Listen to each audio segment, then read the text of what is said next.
Hello, this is Derek Bertubin and Mobile Player Experience Term 1402. Today we're going to review the gameplay of two different games.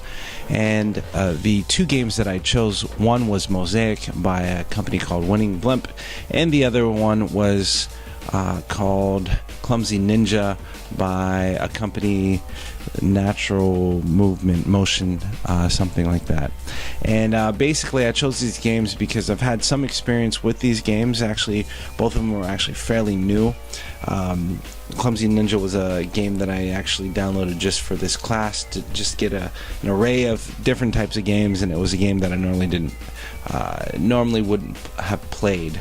Although Mosaic is a game that I do like. I do like puzzle games, and so we'll go ahead and start with that.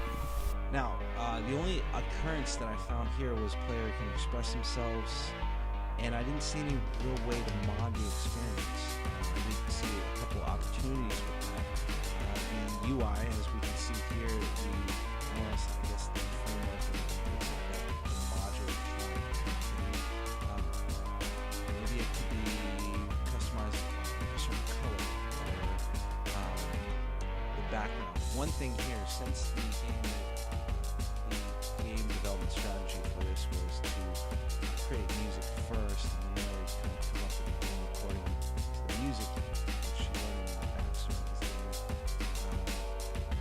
Since it's music-centric, having the player be able to maybe choose the playlist, the order of the playlist, choose the songs that are playing, because I did notice after a song would play through, it would change the actual song, but you have no control over that. So that was a good opportunity to express themselves. Other than that, there was this nice little, we'll go into the next one.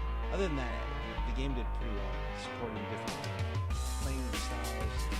Nobody was really forcing a certain playing style, although you could find different strategies, but it was really doesn't stagnate, mainly because the goal is in review.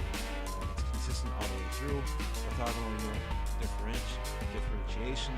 As you level up, you notice different aspects or different challenges, these static blocks that can't move or go through.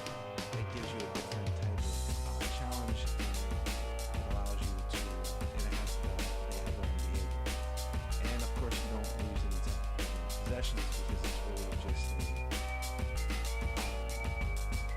you level up, you're in that level.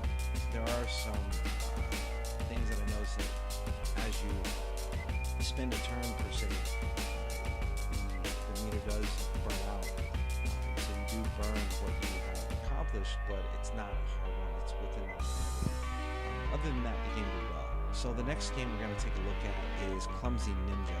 Now, this game, I have to preface this with the fact that I don't normally play these types of games. It was kind of an action game, but it was more like you move this ninja subject and you do certain tasks by moving him around. And when you initially play the game,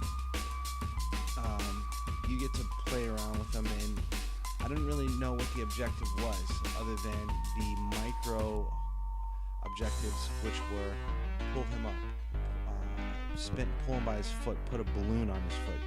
Little things so you learn and explore, but I didn't know why I was doing it, which is one of the main, and actually this permeated all the way through to a couple other aspects of the game. So the first time I was playing the game, I found it was boring. After 5 minutes, I was like, why am I playing this game? I didn't know these challenges or tasks that I was being tasked with. I didn't know why I was doing it.